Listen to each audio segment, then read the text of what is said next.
What, is Antonio here? Ready, so please, your Grace. I am sorry for thee. Thou art come to answer a sturdy adversary, an inhuman wretch, incapable of pity, void and empty from any dram of mercy. I've heard your Grace has taken great pains to qualify his rigorous course, but since he stands obdurate, and that no lawful means can carry me out of his enemy's reach, I do oppose my patience to his fury, and am armed to suffer with a quietness of spirit the very tyranny and rage of his. Yeah. Go on, call the Jew into the court. He is ready at the door. He comes, my lord. Make room, let him stand before our That's a Jew. Shylock, the world thinks, and I think so too, that thou but leastest fashioned thy malice to the very last hour of act. And then, 'tis thought, thou'lt show thy mercy and remorse, more strange than is thy strange apparent cruelty. For where thou now exacts a penalty, which is a pound of this poor merchant's flesh, thou wilt not only loose the forfeiture, but touched with human gentleness and love, forgive a moiety of the principal, glancing an eye of pity on this man's losses, which have of late so huddled on his back, enough to press a royal merchant down, and pluck commiseration of his state from brassy bosoms and rough hearts of flint, from stubborn Turks and Tartars, never trained to the offices of tender courtesy. We all expect a gentle answer, Jew. Hear, hear. I have possessed your grace of what I purpose, and by our holy Sabbath I have sworn to have the due and the forfeit of my bond. Aye. If you deny it, let the danger light upon your charter and your city's freedom. You will ask me why I rather choose to have a weight of carrion human flesh than to receive 3,000 ducats. I'll not answer that, but say it is my humour. Is it answered? What if my house be troubled with a rat, and I am pleased to give 10,000 ducats to have it baned? What, are you answered yet? Some men there are love not a gaping pig, some that are mad if they behold a cat, and others, when the bagpipe sings of the nose, cannot control their urine.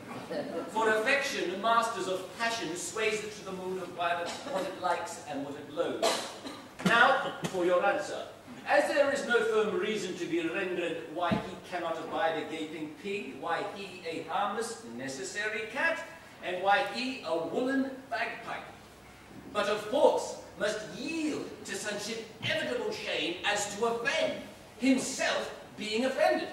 So I can give no reason, nor I will not, more than a lodged hate, and a certain loathing that I bear Antonio, that I follow thus a losing suit against him. Are you answered? This is no answer, thou unfeeling man, to excuse the current of thy cruelty. I am not bound to please thee with my answers. Do all men kill not the things they love? Hates any man the thing he would not kill. Every offence is not a hate at first. What? Would thou have a serpent sting thee twice? Really, think. A question with the Jew. You may as well go stand upon the beach and bid the main flood beat his usual height. You may as well use question with the wolf. Why has made the ewe bleed for the lamb? You may as well do anything most hard, than which what's harder?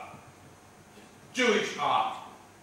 Therefore I beseech you, make no more offers, use no farther means, let me have judgment.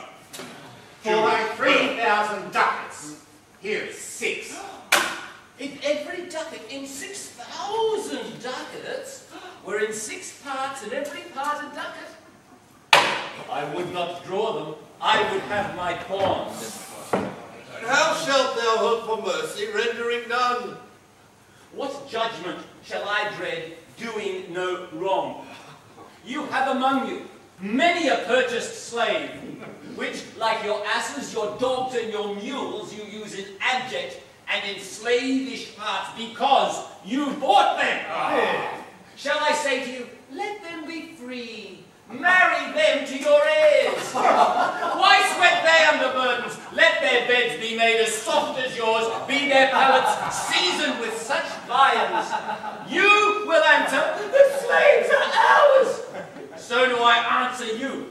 The pound of flesh, which I demand of him, is dearly bought. It is mine, and I will have it. If you deny me, fie upon your law! There is no force here in the decrees of Venice! I stand here for judgment! Now answer! Shall I have it? On my power, I shall dismiss this court, unless Bellario, a learned doctor whom I have sent for to determine this, come here today. My lord, a messenger comes with letters from the doctor. New come from Padua. Call the messenger, bring the letters. Good cheer, Antonio. Not man courage yet. The Jew shall have my blood, bones and all, ere thou shalt lose for me one drop of blood. I am attainted whether of the flock leaders to death. The weakest kind of fruit drops earliest to the ground, so let me. You cannot be better employed, Sanio, than to live yet and write mine epitaph. You from Padua, from Bellario? From both, my lord. Bellario greets your grace. Why dost thou exclaim thou now so earnestly? Oh, to cut the forfeiture from that bankrupt there? Not on thy soul, but on thy soul, harsh Jew.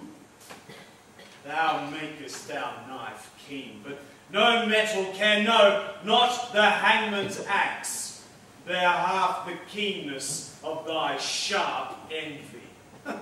Can no prayers pierce thee? No, none that thou hast wit enough to make.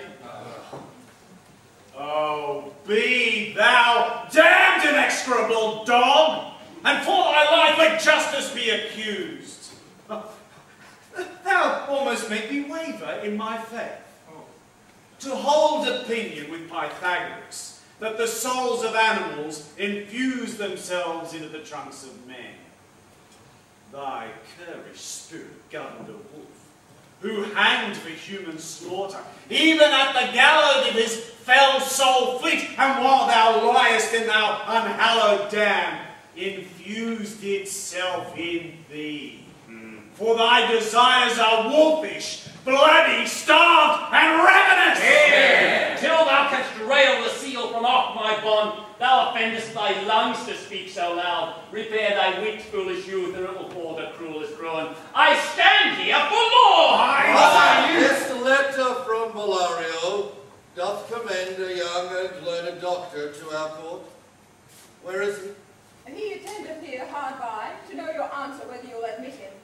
With all my heart. Some 3 or 4 of you go forth and grant him courteous conduct to this place. In the meantime, the court shall hear Bellario's letter. Your Grace shall understand that at the receipt of your letter, I am very sick.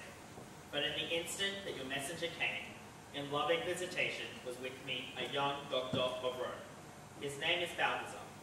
I acquainted him with the cause in controversy between the Jew and Antonio the merchant. We turned over many books together. He is furnished with my opinion, which bettered with his own learning, the greatness whereof I cannot enough commend. Comes to you at my importunity to fill up your Grace's request in my stead. I beseech you, let his lack of years be no impediment to let him lack a reverend estimation, for I never knew so young a body with so old a head. I leave him to your gracious acceptance, whose trial shall better publish his commendation. You hear the learned Bellario, what he writes? And here I take it is the doctor come. Give me your hand. Came you from old Bellario? I did, my lord. You are welcome. Take your place. Are you acquainted with the difference in the question before the court? I am thoroughly informed of the cause. Which is the merchant here and which is the Jew? Antonio and old Shylock both stand forth. Is your name Shylock? Shylock is my name. The strange nature is the suit you follow, yet it is not Venetian law cannot impugn you as you do proceed. You stand within his danger, do you not? Aye, so he says. Well, then do you confess the bond? I do. Then must the Jew be merciful? Yeah. On what compulsion must I? The quality of mercy is not strained. It droppeth, as the gentle rain from heaven upon the place beneath. It is twice blessed. It blesses him that gives and him that takes. It is mightiest in the mightiest. It becomes the throned monarch better than his crown. His scepter shows the force of temporal power, the attribute to awe and majesty, wherein doth sit the dread and fear of kings. But mercy is above this sceptred sway. It is enthroned in the hearts of kings. It is an attribute to God himself. An earthly power doth show like as gods when mercy seasons justice. Therefore, Jew, consider this, that in the course of mercy none of us should see salvation, or we do pray for mercy, and that same prayer doth teach us all to render the deeds of mercy. I have spoke thus much to mitigate thy plea, which, if thou follow this strict court of Venice, must need give sentence against the merchant there. My deeds upon my head, I crave the law, the penalty and the forfeit of my bond. Be not able to pay the money? Yes, here I tender it for him in the court. Yea, thrice the sum. If that will not suffice, I will be bound to pay it 10 times over, on forfeit of my hands, my head, my heart. If that will not suffice, it must appear that malice bears down truth. And I beseech you, rest once the law to your authority, to do a great right, do a little wrong, and curb this cruel devil on his will. Hear, hear. That cannot be. There is no court in Venice can alter a decree established. It will be recorded for a precedent. It cannot be. Daniel, come to judgment. Yea, Daniel, O wise young judge, how do I honor thee? I pray thee, let me look upon the bond. Here it is, most reverend doctor, here it is.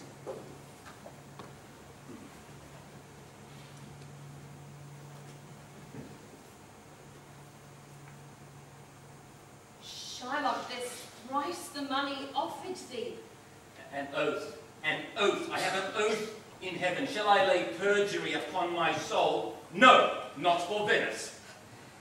Why, this bond is forfeit, and lawfully the Jew may claim a pound of flesh to be cut off the merchant's breast. I pray you, be merciful, take the money, bid me tear the bond. When it is paid according to the tenor, it doth appear you are a worthy judge. You know the law. Your exposition hath been most sound. I charge you, by the law, whereof you are a well-deserving pillar, proceed to judgment. By my soul I swear, there is no power in the tongue of man to alter me. I stay here on my bond. Oh, heartily I do beseech the court to give the judgment. Why then thus it is. You must prepare your bosom for the knife. Oh, noble judge, oh excellent young man. For the intent and purpose of the law which appeareth here due upon the bond. 'Tis very true, O wise and upright judge. How much elder art thou than thy looks? Therefore lay thy bosom bare. Aye, his breast. So says the bond, doth it not, noble judge? Nearest his heart. Those are the very words.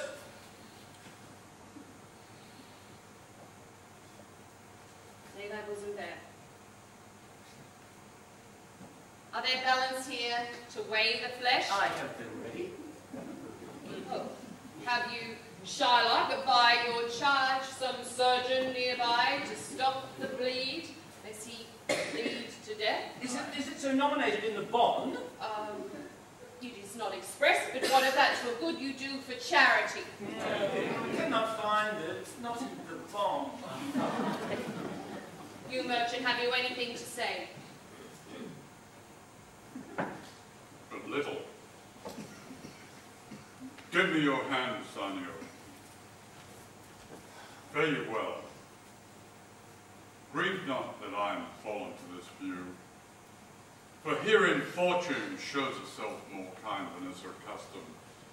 It is still her use to let the wretched man outlive his wealth. to view with hollowed eye and wrinkled brow an age of poverty, from which lingering penance of such misery does she cut me off. Commend me to your honourable wife.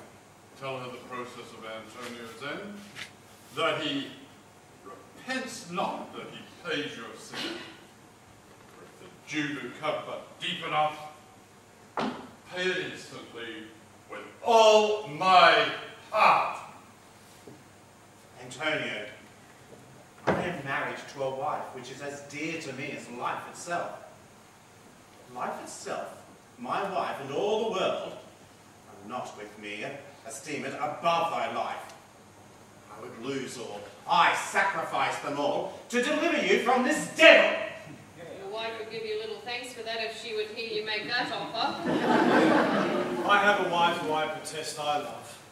I wish she were in heaven, so she could entreat some power to change this currish Jew. Yeah. 'Tis well you offer it behind her back, the which would make else an unquiet house. These be Christian husbands. I have a daughter. Would any of the stock of Barabbas have been her husband rather than a Christian? We cry for time, I pray you pursue sentence.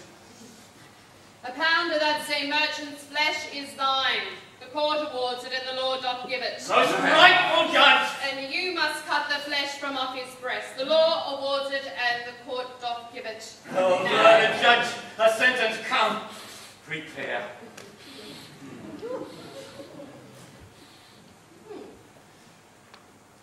This bond doth say nothing about blood. Take then thy bond, take then thy pound of flesh, but if in cutting thou shed one drop of Christian blood, thy goods and lands are confiscate unto the law of Venice. Oh, upright judge, Mark Jew, oh, learned judge. Is that the law? Thyself shall see the act, thou shalt have justice more than thou desirest. Oh, upright judge, Mark Jew, unlearned judge. I take this offer then. Pay it on thrice and let the Christian go. Here it is. Softly, the Jew shall have all justice, he'll have nothing but the penalty. Oh, Jew and upright judge, unlearned judge. Therefore prepare ye to cut the flesh. Shed thou no blood. Take thou no more or less than a pound of flesh. If the scales do but turn in the estimation of a hair, thou diest, and all thy goods are confiscated. A Daniel, Jew, a Daniel. Now, infidel, I have you on the hip. Why dost the Jew tarry? Take thy forfeiture. Give me my principal. Let me go. I have it ready for thee. Here it is. Stop. He hath refused it in open court. He will merely have his bond. A second Daniel, I say thank you, Jew, for teaching me that word. Shall I have ready my principal? Thou shalt have thy principal to be so taken at thy peril, Jew. Why, then the devil give him good of it. I will stay no longer question. Soft, Jew. The law hath yet another hold on you. If it be found that by direct or indirect attempts he seeks the life against any other citizen, the fellow against which shall claim one half his goods, the other half goes to the privy coffer of the state, and the offender's life lies in the balance of the Duke's. Down, therefore, and beg for mercy of the Duke. Beg that thou mayest have leave to hang thyself, and yet, thy wealth being forfeit to the state, thou have not let the value of a cord. Therefore, thou must be hanged at the state's charge. That thou shalt know the difference in our spirit, I pardon thee thy life before thou ask it. As for half thy wealth, it is Antonio's. The other half comes to the general state, which humbleness may yet drive unto a fine. Aye, for the state, not for Antonio. Nay, take my life and all pardon, not that. You take my life when you did take the meat whereby I live. Antonio, what mercy can you render him? A halter gratis, nothing else, for God's sake.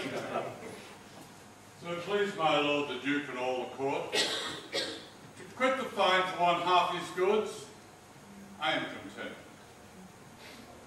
So, he will let me have the other half in use, to render it upon his death, and to the gentleman who lately stole his daughter. Two things provided more, that for this favour he presently become a Christian.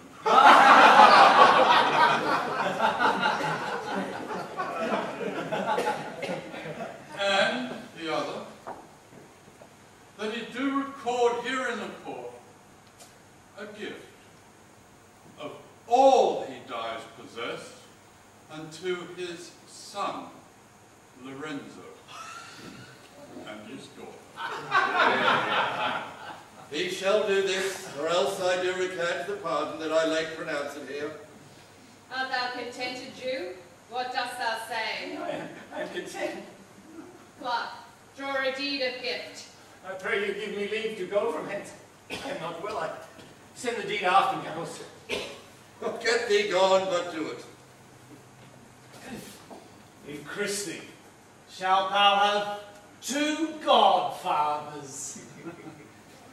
Had I been judge, thou shouldst have had 10 more to bring thee to the gallows, not to the font. Sir, I entreat you home with me to dinner. I do desire your grace of pardon, for I must this night towards Padua, and presently set forth. I am sorry your leisure serves you not. Antonio, gratify this gentleman, for in my mind you are much bound to him.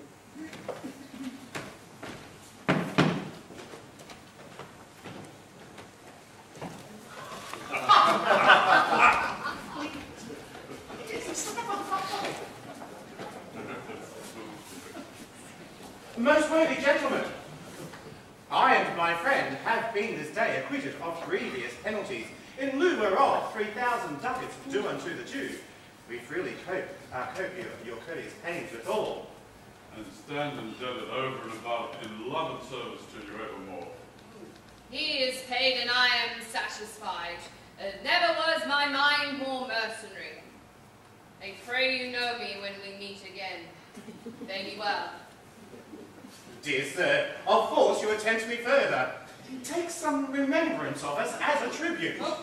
Oh, you push me too far. But for your love, I'll have this ring. This ring? Alas, it is a trifle. I will not shame myself to give you this. Well, I will have nothing but that ring. As more depends on this than the value. Good sir, this ring was given me by my wife, and when she put it on, she made me vow that I should neither sell, nor give, nor lose it. Well, if your wife be not a mad woman, she'll know how well I have deserved the ring, and not hold you out of favour forever for giving it to me. Oh well, peace be with you.